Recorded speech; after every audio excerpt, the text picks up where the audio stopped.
Video को like करें, channel का सब्सक्राइब करें। 3 काम अपनी जिंदगी का मकसद बना लो।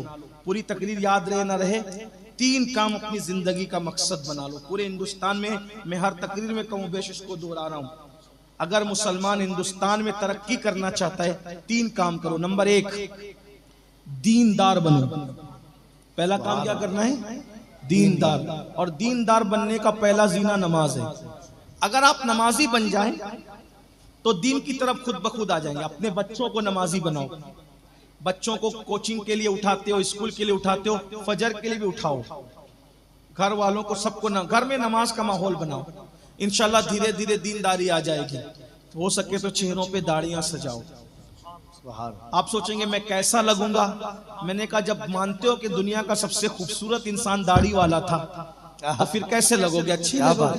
दाढ़ी काली हो ना तो भी बहुत अच्छी लगती है, और जब ये सफेद हो जाती है तो अल्लाह का फरमान है, मैं सफेद दाढ़ी वालों की दुआ रद्द करने में हया करता हूँ।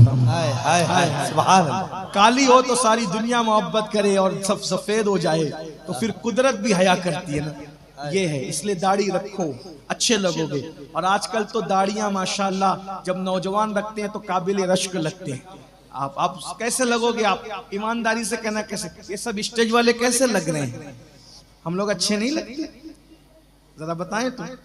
हम अपने आप को अच्छा कहीं नहीं समझते, लेकिन चले आज ही पूछते हैं, हम अच्छे नहीं लगते? अरे तुम्हारे हीरो लोग घंटों मेकअप करके आते हैं, लेकिन किसी सच्चे आशिक रसूल दाढ़ी वाले के सामने उसको खड़ा करके बता दो जिसका कोई मेकअप नहीं। सुभान अल्लाह, सुभान अल्लाह। जाओ ले आओ किसी भी, सुभान अल्लाह। चैलेंज करता हूं। और एक बात आपको बताऊं, ये हमारा मेकअप नहीं, ये दिलों का इश्क है। वो हीरो जैसे जैसे बुढ़ा होता है उसकी मकबूलियत कम होती जाती है, और आशिक जैसे जैसे बुढ़ा होता है उसकी मकबूलियत बढ़ती जाती है। सुभान अल्लाह, सुभान अल्लाह। नारे तकबीर, नारे रिसालत, बहारे अव्वल कॉन्फ्रेंस, हुजूर सैयद साहब किबला।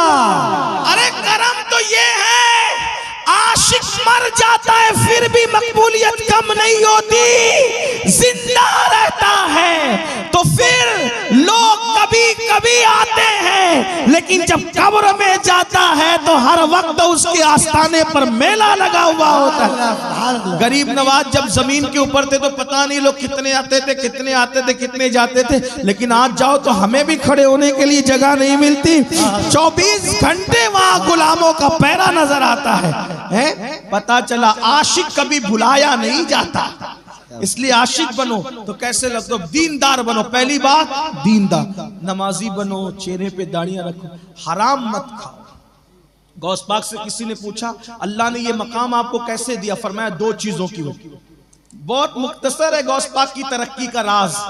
फरमाते 2 चीजों की वजह, सिद्क़े मकाल, अक्ले हलाल।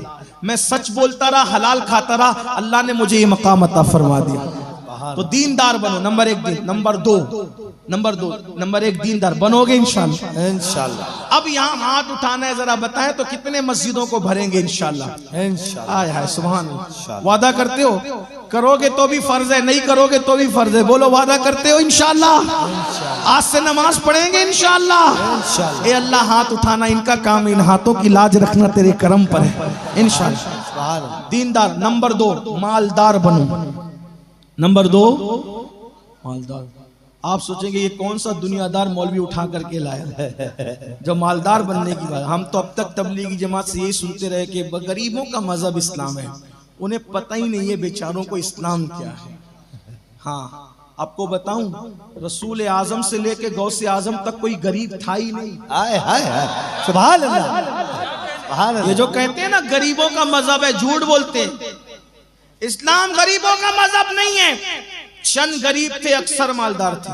मैं हमारे उलमाए किराम से दुआ लेते हुए अर्ज करूं, इनकी मालूमात में कोई इजाफा नहीं होगा। ये जानते सिर्फ दुआ देंगे कि अल्लाह के रसूल की जाहिरी हयात में भी हुजूर अलैहिस्सलाम की जाहिरी आमदनी लाखों की हुआ करती थी, लाखों की। फिर आप कहेंगे अमीनुल कादिर जब लाखों की आमदनी थी तो फिर हुजूर पेट में पत्थर क्यों बांधते थे? अभी तो तुमने भी बयान किया।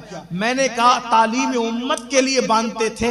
लाखों की आमदनी होती थी, सुबह आती थी, शाम तक सब तकसीम कर दिया करते थे। सुभान अल्लाह, सुभान अल्लाह। हाँ, हुजूर अलैहिस्सलाम के कीमती कपड़े होते थे, हुजूर यमनी जुब्बे पहनते थे मदीने मुनव्वरा में, पेवन वाला भी पहना, लेकिन मदीने मुनव्वरा में यमनी जुब्बे भी पहने। बल्कि यहां तक किताबों में लिखा है कभी कभी एक एक जुब्बा 27-27 ऊंट देकर भी खरीदा। तो आप कहेंगे इस्लाम तो सादगी का मजहब है। मैंने कहा कपड़ों में सादगी नहीं, कपड़ों में सादगी नहीं, जूतों में सादगी नहीं, सादगी दिल की कैफियत का नाम है कि कीमती कपड़ा पहन और दिल में गुरूर मत कर कि मैंने पहना, बल्कि ये सोच के उसने पहनाया उसका शुक्र है। सादगी इसको कहते हैं, सादगी इसको कहते हैं। जूते कीमती पहनो, अगर पैन चोरी करके नहीं, कर्ज लेके नहीं, कमा कर अपनी हैसियत के मुताबिक मालदार बनो। क्यों? हिंदुस्तान में रहते हो, बस में सफर करो, बाजू वाला जितना कीमती पहन के बैठे उससे कीमती तुम पहन के बैठो, ताकि पता चले इस्लाम फटीचरों का मजहब नहीं है। बाजू वाले के हाथ में जितना कीमती मोबाइल है उससे कीमती मोबाइल तुम लेकर के बैठो। बाजू वाले ने जितना कीमती जूता पहना उससे कीमती तुम, लेकिन ये कब होगा? जब तुम कमाओगे, मालदार बनो। क्योंकि गुर्बत कभी कभी इंसान को कुफ्र तक पहुंचाती है। हाँ, इसलिए मालदार बनो, ताजिर बनो, मेहनत करो। लोगों की सुबह कब होती है? सूरज निकलने के बाद। मुसलमान की सुबह सूरज निकलने से पहले होती है। मेहनत करो, कोशिश करो। माँ बाप के माल पर फजूल पलने की बजाय और नंगे नवाब बनने की बजाय खुद कमाओ, मेहनत करो। सबसे बेहतरीन कमाई वो है जो अपने हाथ की कमाई हो। हजरत दाऊद अलैहिस्सलाम रोजाना निकलते थे भेष बदल कर, पूछते थे कि बताओ दाऊद कैसा आदमी है। अल्लाह ने जिब्रील से कहा जिब्रील जाके आज आईना दिखा दो। जब जिब्रील इंसानी शक्ल में आए हजरत दाऊद के सामने, बताओ दाऊद कैसा आदमी? का आदमी बहुत अच्छा है, लेकिन खुद कमा के नहीं खाता। अगर ये चीज हो जाए ना, खुद कमा के खाए, तो फिर उससे बेहतर कोई नहीं है इस दौर में। फिर आपने अल्लाह से दुआ की, मौला मुझे हुनर सिखा, तो अल्लाह ताला ने उनको जिरा बनाना सिखा दिया और लोहा उनके हाथ में ऐसे नर्म हो गया जैसे आटा लोगों के हाथ में नर्म होता है।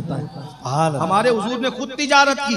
तिजारत करने मत शर्माओ, मेहनत करने मत शर्माओ, चोरी करने में शर्माओ, मेहनत करने मत शर्माओ। छोटी से छोटी तिजारत करो, कोई शर्म की बात नहीं। क्यों? आका फरमाते जो हलाल कमाने में जिल्लत की जगह खड़ा होता है अल्लाह उसको इज्जत अता फरमाता है। मेहनत करो, कोशिश करो, मालदार बनो। ये जो मोबाइल लेके बैठते हो ना घंटों घंटों, ये टाइम पास मत करो। वक्त का सही यूटिलाइज, वक्त का सही इस्तेमाल, अपने टाइम का मेहनत करो। तिजारत और मेहनत में बरकत है। तुम निकलो, अल्लाह तुम्हें अता करेगा, बहुत अता करेगा। तो पहली नंबर पे क्या बनना है? याद रखना होगा, पूरी तकरीर भूल जाओ कोई बात नहीं, बोलो पहले नंबर पे क्या बनना है? दूसरा, मालदार बनने के लिए मेहनत करनी पड़ेगी। कोशिश करो मजदूर बनने की बजाय तिजारत करो, मजदूरी से निकलो, हिम्मत करो। और जो मालदार लोग हैं ना, उनको चाहिए कि वो दूसरों को खड़ा करें। क्या बात। अगर ज़कात देनी हो तो देखो कि आपके भतीजों में, भांजों में कौन ऐसा बंदा है जो मेहनती है। ज़कात के 3 हिस्से करो, एक पूरा हिस्सा उसको दे दो और उसको बोलो कि मैं तुझे साल भर का टाइम देता हूं, अब तूने आइंदा साल ज़कात देने के काबिल बनना है। बाकी जो 2 हिस्से बचते हैं, वो एक हिस्सा आम गरीब मुसलमानों में तकसीम कर दो, एक हिस्सा जहां मदरसा वगैरह चलता है, दिन का काम होता है, वहां दे दो। इससे सबका काम चले। ज़कात का सही, ये जो 10-10 रुपया बांटते हो ना बनियों की तरह, ये छोड़ दो। जो सर घर के सामने कतार लगाते हो ना, वो छोड़ दो। ज़कात का निजाम, बल्कि फितरा और ज़कात ही सही तकसीम हो जाए, हिंदुस्तान में कोई गरीब न बचे। हम किसी हुकूमत से भीख मांगने के जो है वो बिल्कुल मूड में नहीं रहेंगे अगर ज़कात सही तकसीम हो, लेकिन नहीं करते। और ज़कात सही सही निकालो। जिसकी ज़कात सही निकल जाती है, ना उसका माल चोरी होगा, ना उसके माल को कभी आग लगेगी, ना कभी कोई लेकर के गबन करेगा। अल्लाह के किले में उसका माल महफूज हो जाता है जो सही ज़कात निकालता है। जो सही ज़कात निकालता है, अल्लाह का माल उसके किले में, अल्लाह के किले में उसका माल महफूज हो जाता है। अब ज़कात निकालते नहीं तो कोई लेके भाग रहा है, कोई चोरी हो रहा है, कोई डकैती हो रही है। ज़कात सही निकालो, पूरी पूरी दयानतदारी से निकालो, परसेंटेज के एतबार से। पहले नंबर पे क्या बनना है? नंबर 2, नंबर 3 एजुकेशन पे मेहनत करो, इल्म पे मेहनत। बुरा मत मानना, अच्छे कीमती गुंबद बनाने की बजाय करोड़ों रुपए गुंबदों मीनार पे खर्च करने की बजाय करोड़ों रुपए तालीमी इदारों पे खर्च करो। अल्लाह अकबर, या रसूल अल्लाह, जिंदाबाद जिंदाबाद। हुजूर अल्लाह, हुजूर अलैहिस्सलाम अच्छी इमारतें बनाने नहीं आए। सुन ले आप, हुजूर अलैहिस्सलाम अच्छी इमारतें बनाने नहीं आए थे, हुजूर अलैहिस्सलाम अच्छे इंसान बनाने आए थे। और जब तक एजुकेशन नहीं दोगे आप अच्छा इंसान बना नहीं सकते। मैं चैलेंज से कहता हूं, आप मुझे बताएं हुजूर ने कोई अच्छी इमारत बनाई हो तो मुझे बता दो। अच्छी से मुराद माज़अल्लाह उनकी तो हर काम ही उनका अच्छा है, लेकिन यहाँ अच्छी इमारत से मुराद मुराद बैठ जाए ना थोड़ी देर। जी हुजूर, इरशाद फरमाएं। बैठिए। माशाअल्लाह, आप लोग बैठ जाओ भाई। यानी अच्छी इमारत से मुराद जैसे ताजमहल जैसी, लाल किले जैसी, बुलबुलैया जैसी, जिनको आप अच्छी कहते हैं ना, या बुर्ज खलीफा जैसी, हुजूर अलैहिस्सलाम ढूंढ ले आप। हुजूर ने कोई ऐसी ऊंची इमारत नहीं बनाई, हुजूर अलैहिस्सलाम ने अच्छे इंसान बनाए। अबू बकर जैसा इंसान, उमर जैसा इंसान, उस्मान जैसा इंसान, साद जैसा, सईद जैसा, बिलाल जैसा, अबू हुरैरा जैसा, खालिद इब्ने वलीद जैसा, हुजूर ने जैसे अच्छे इंसान बनाए, ऐसे इंसान आजकल कोई यूनिवर्सिटी भी बना ना सकी। और उन चंद को अच्छा बना दिया, उन्होंने पूरी दुनिया को अच्छा बना दिया। अच्छे इंसान बना। और ये एजुकेशन के बगैर हुजूर अलैहिस्सलाम ने जब दुनिया में तशरीफ आवरी की थी और ज़ुहूर किया था और आंखें खोली थी, तो उस वक्त तो पूरे अरब में चंद लोग थे जो लिखना पढ़ना जानते थे, लेकिन आका की जब आंखें बंद होती है तो पूरे अरब में 1,24,000 लिखने पढ़ने वाले इंसान मौजूद थे। ये 23 साल की कलील मुद्दत में इनकलाब था हुजूर का एजुकेशन पे। मैं तो ये रोना रोता हूँ, किसी को बुरा लगता है तो माफ करना। अगर शाहजहां ने मुमताज के नाम पर ताजमहल बनाने की बजाय एक बड़ी यूनिवर्सिटी बना दी होती तो आज मुमताज का नाम भी जिंदा रहता और मुसलमानों का और पूरे हिंदुस्तानियों का फायदा भी होता। लोग ताजमहल को किराए पर दे सकते थे, क्या कोई यूनिवर्सिटी को भी किराए पर दे सकते थे? लेकिन काश हमारे बादशाहों का ये जहन उस तरफ गया होता। मैं मुमताज की मोहब्बत का मुखालिफ नहीं कि शाहजहां की रूह को अजियत पहुंचाऊं। मैं कहता हूं शाहजहां मुमताज के लिए यादगार ताजमहल भी था, लेकिन यादगार मुमताज यूनिवर्सिटी भी तो हो सकती थी। अल्लाह अकबर। लेकिन आपने ये नहीं किया। आज बताओ कौम का क्या हाल है। तो जो गलती तुम्हारे बड़ों ने की है वो गलती आप मत करो। आप अपनी दौलत का सही इस्तेमाल करो। बल्कि ये कहता हूँ कलकत्ता के अगर मालदार लोग फैक्ट्री कायम कर रहे हैं, 4 फैक्ट्री कायम करने की बजाय 2 कायम करो, 2 अच्छे कॉलेज और स्कूल कायम करो। ये अच्छा बिजनेस भी होगा और अच्छी कौम के लिए खिदमत भी होगी। एजुकेशन की तरफ आओगे, कौम को उठाओ। एक बंदा अगर एजुकेट हो जाता है तो उसकी 3 नस्लें फिर बाद में खुद ब खुद पढ़ी लिखी होगी। इसलिए आप खूब पढ़ाओ अपने बच्चों को। मौलाए कायनात फरमाते हैं जितना इल्म तुम्हारे माँ बाप ने तुमको दिया उससे ज्यादा तुम अपने बच्चों को पढ़ाना, क्योंकि तुम्हारे बच्चों का दौर तुम्हारे दौर से ज्यादा तेज रफ्तार होगा। मौलाए कायनात ने उस वक्त कहा था। इसलिए 10वीं 12वीं से ड्रॉप आउट की बजाय आप अपने बच्चों को आला से आला तालीम दिलाओ। अब आप कहेंगे मौलाना नौकरियां नहीं मिलती। मैं आपसे फिर कहता हूं दकियानुसी ख्याल को पैरों तले कुचल दो। हम नौकरियों के लिए एजुकेशन हासिल नहीं करते, हम अच्छा इंसान बनने के लिए एजुकेशन हासिल करते हैं। हमारा मकसद नौकरी नहीं है, हमारा मकसद अच्छा इंसान बनना है। और आपको एक बात कहता हूं, लोगों पर बोझ बनने की बजाय इतना पढ़ लिख लो, इतनी दौलत हासिल कर लो, इतने अच्छे अखलाक इख्तियार कर लो कि लोगों पर बोझ न बनो, लोगों की जरूरत बन जाओ। जरूरत, लोग बोझ को मारते हैं और जरूरत को पालते हैं। लोग बोझ को मारते हैं और जरूरत को पालते हैं। मोहल्ले की मक्खी मारी जाती है, शहद की मक्खी पाली जाती है। फर्क क्या है? मोहल्ले की मक्खी बोझ है आप पर, शहद की मक्खी जरूरत है आपके लिए। इसलिए फार्म डाल डाल के लोग पालते हैं। हालांकि मोहल्ले की मक्खी बेचारी गरीब है, सुला कुल्ली है, लेकिन शहद की मक्खी तो दहशत गर्द है। ये तो काटती भी नहीं, वो जो काटती है तो सीधा डंग छोड़ करके भागती है। उस दहशतगर्द को क्यों पाल रहे हैं लोग फार्म डालकर? दहशतगर्द होने के बाद भी वो लोगों की जरूरत है। ये तुम्हारा माल खा जाती है और वो तुम्हें शहद जैसी नेमत अता करती है, इसलिए वो जरूरत है। इसलिए मेरे अजीज, अब बताओ तुम्हें बनना क्या है? दहशतगर्द तो नहीं बनना है, लेकिन लोगों की जरूरत जरूर बनना है। लोगों पे बोझ मत बनो, बोझ उठाने वाले बनो। जब तक छोटा बच्चा बोझ नहीं होता, माँ बाप भी लेकर चलते हैं। जब बच्चा बड़ा होता है और बोझ लगने लगता है तो माँ बाप भी उतार देते हैं। बच्चा बोझ हो जाए तो माँ बाप उतार देते हैं। अगर आप पाँव कौम पे बोझ हो जाओगे तो लोग इसी तरह तुम्हें काट काट के खत्म करने की कोशिश करेंगे।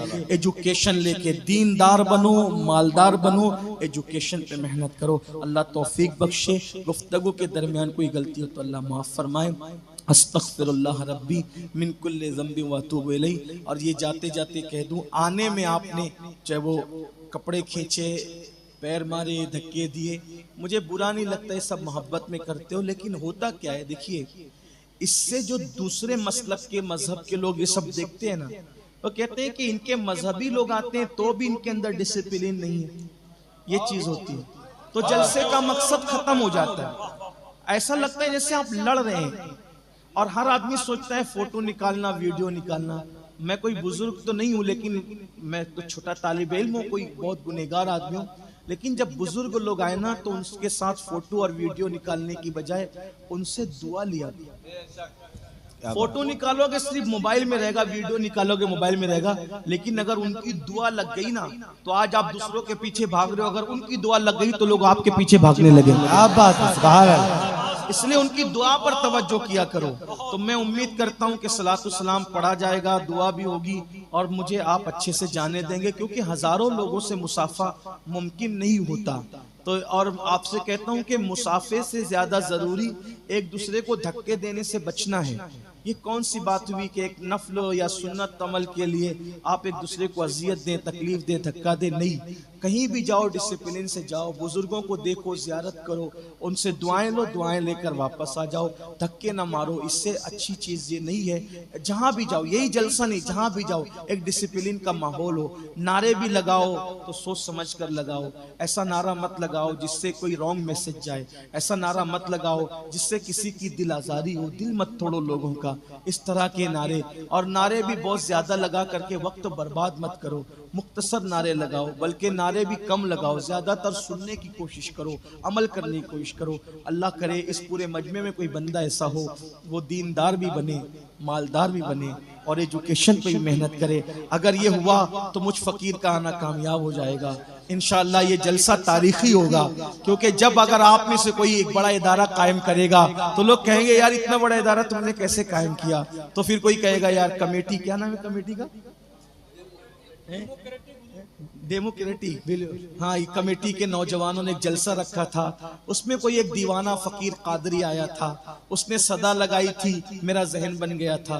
तो जलसा भी याद होगा, ये तारीख भी याद होगी, ये उलमा भी याद किए जाएंगे, हम सब याद किए जाएंगे। इसलिए कि काम होता है तो नाम मौजूद रहता है। इस जलसे को तारीखी जलसा बना दो, अल्लाह करे ऐसा ही हो, वरना जलसे सदा बसेरा साबित हो रहे। पूरी रात जागते हैं, सुबह को फिर वही सब हो जाता है। अल्लाह ताला तौफीक बख्शे। अस्सलाम वालेकुम।